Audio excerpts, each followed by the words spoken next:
तो सर सबसे पहले मैं आपका परिचय जानना चाहूँगा। मैं डॉक्टर सूबेदार सिंह, जिस काशी हिंदू विश्वविद्यालय के प्रांगण में आप बैठे हैं मंदिर के, यहाँ का मैं छात्र संघ का महामंत्री था। ये जो दिल्ली में लेकर कल पूरे दिन गहमा-गहमी रही, मीडिया का जमावड़ा रहा, छात्र भी बड़ी संख्या में वहाँ पर इकट्ठा हुए और पुलिस दिखाया जा रहा था कि लाठी लेकर पुलिस भी वहाँ पर तैनात है। इस पूरे प्रदर्शन को आप किस तरह से देख रहे हैं? देखिए, धर्मेंद्र प्रधान के खिलाफ पूरे देश में गुस्सा है। वह एक अक्षम और भ्रष्ट इंसान है। जहाँ आप बैठे हैं इस काशी हिंदू विश्वविद्यालय में, इसके पहले एक जैन वाइस चांसलर थे। उनके कार्यकाल में इस शख्स ने 1000 करोड़ रुपया डेवलपमेंट के नाम पे दिया। एक फंड था, उसका टेक्निकल वर्ड दूसरा है, समझने की भाषा में बोल रहा हूँ। और पूरे 3 साल के कार्यकाल में इसने सिक्योरिटी काउंसिल नहीं बनाई।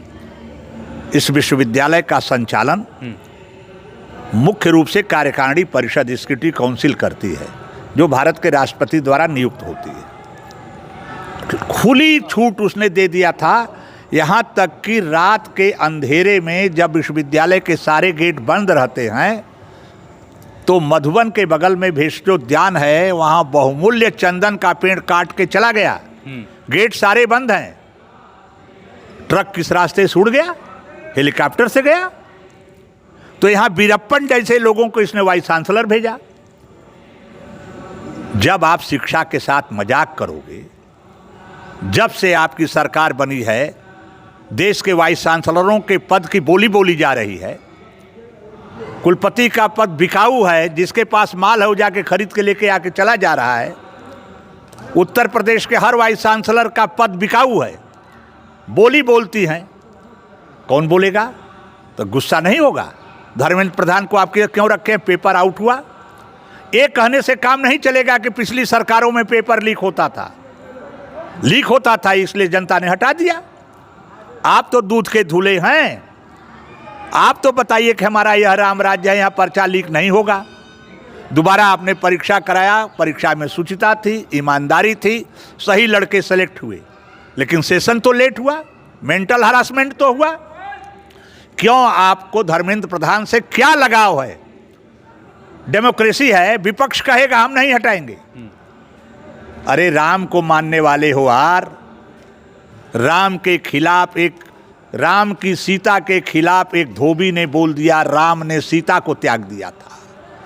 और राम राज्य का सपना देखने वाले देश कह रहा है नहीं हटाएंगे, इसलिए कि आपने कहा हम अपने मन से हटाएंगे। तो देश की जनता के मन से आप प्रधानमंत्री हो, फिर देश की जनता आपका गर्दन पकड़ के कुर्सी से बाहर कर देगी। इसको इस तरह से भी एक तरह से कह सकते हैं कि अनपॉपुलराइज करने की कोशिश की जा रही है पूरे सीजेपी के प्रदर्शन को, कि उसमें छात्रों की संख्या कम थी, छात्र न के बराबर है, विपक्ष अपना एजेंडा आगे कर रहा है। सीजेपी इज नथिंग,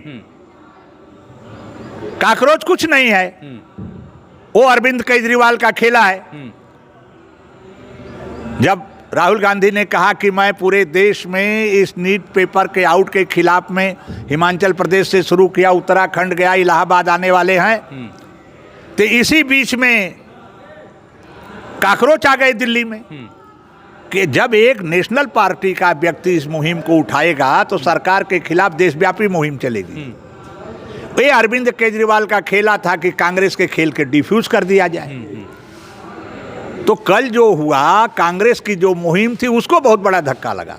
तो आप ये मानते हैं कि कहीं ना कहीं पॉलिटिकल बैकिंग या पॉलिटिकल एजेंडा उसमें शामिल हो गया था? राजनीति हो या इस देश में होती है, हम राजनीति करते हैं, पॉलिटिक्स नहीं होगी। आप राजनीति करते हैं, विपक्ष राजनीति करता है, आप बीजेपी क्या करती है? आप राजनीति नहीं करते हो। हर व्यक्ति की अपनी पॉलिटिकल लीनिंग है, हर व्यक्ति की। आखिरकार आप पॉलिटिक्स करने की आपको छूट है और हम आपकी मर्जी से हम राजनीति करेंगे?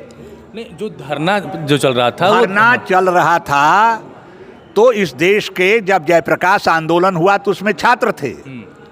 ये गजब का आंदोलन है कि हिंदुस्तान में कोई छात्र नहीं, कोई अमेरिका से चला आ रहा है, कोई लद्दाख से चला आ रहा है।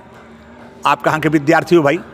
आपके मूवमेंट की ये पानी का बुलबुला हो सकता है, ये जयप्रकाश आंदोलन नहीं हो सकता है। क्या अंतर आप देखते हैं? अगर जयप्रकाश आंदोलन को अब अगर एनालाइज करेंगे, जयप्रकाश आंदोलन में वैचारिक रूप से ट्रेंड लड़के थे, गुजरात विश्वविद्यालय में महज 6 पैसा मेस का दाम बढ़ा था।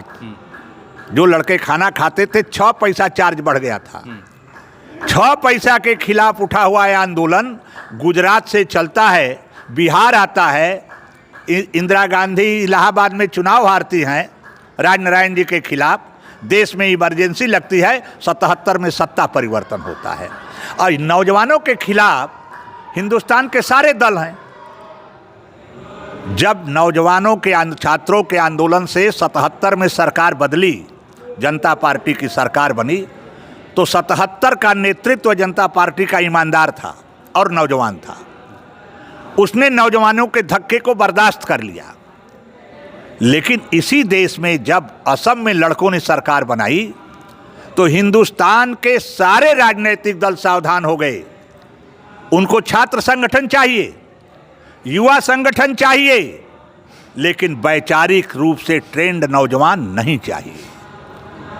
इसका कारण क्या हुआ? हर दल में लंपट आ गए, वही छात्र शाखा है।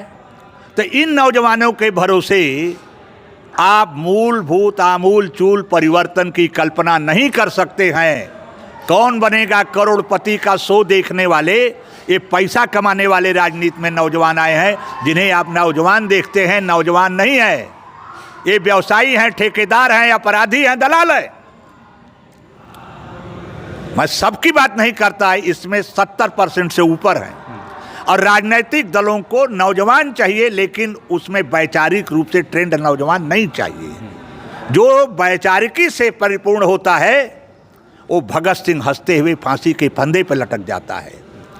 जो वैचारिक होता है, इलाहाबाद के आल्फ्रेड पार्क में चंद्रशेखर आजाद अपने कनपटी पे गोली मार लेता है, अंग्रेजों के हाथ नहीं जाता है।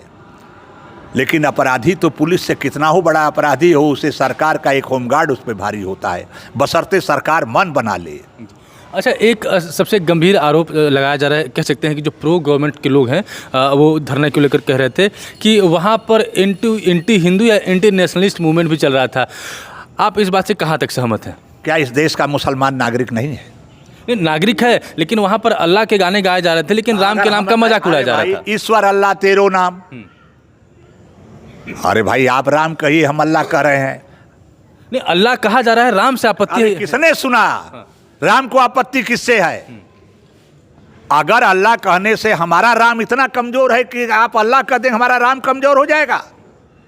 हमारा राम निहत्था राम, वनवासी राम, सोने की लंका वाले रावण का वध करता है। हमारा राम इतना कमजोर नहीं है कि अल्लाह के नाम से हमारा राम भाग जाएगा। ठीक है, राम के नाम पर चढ़ावा चोरी आप कर रहे हैं, इसलिए राम से आपको डर लगता होगा। राम तो हमारा आधार है, राम हमारी ताकत है, राम हमारी आस्था है। हम कण कण में राम को देखते हैं। आप मंदिर में चढ़ावा चोरी के लिए राम को रखते हैं। तो आप सुविधा सिंह जी को सुन रहे थे और आपने धर्मेंद्र प्रधान के प्रति देश में गुस्सा है, ऐसा आपने अपना एक ओपिनियन दिया। और साथ ही ये बात भी कहा कि कहीं न कहीं जो सीजेपी का प्रदर्शन था वो अरविंद केजरीवाल के द्वारा मोटिवेटेड प्रदर्शन भी हो सकता है, क्योंकि जिस तरह से वहाँ गतिविधियाँ चल रही थी उसमें वैचारिकी का अभाव था। और यही कारण है कि जिस तरह से इसको एक अपने गंतव्य तक पहुँचना चाहिए था, उसके पहले ही ये बबल जो है बस्ट हो गया। आपका इसके ऊपर क्या राय है? आप कमेंट के माध्यम से आप हमारे साथ में राय साझा कर सकते हैं। मिलता हूँ आपसे अगले वीडियो में, तब तक के लिए आपका दिन शुभ हो।